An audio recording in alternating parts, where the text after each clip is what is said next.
Ang balaan nga kasulatan gituga sa katawan, aron mahibalo sa sugo sa Ginoo.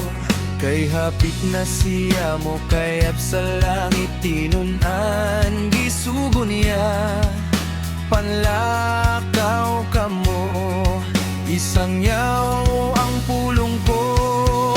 Karon ato asya dito sa kalangitan, nag-anda mo puloy-an sa tanan nga balaan.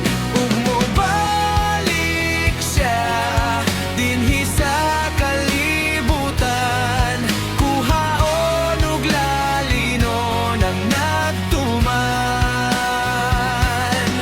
Bisan tamayon ta ug biyay-biyayot sa tanan nga katawan, ang pahiyom sa Dios atong palabihon. Daghang kalisdan atong hisugatan, apan siya magauban hangtod sa katapusan sa mga kapanahonan. Karon ato asya dito sa kalangitan, nag-anda mo puloy-an sa tanan nga balaan. Ug mobalik siya dinhi sa kalibutan, kuhang-on ug lalinon ang nagtuman.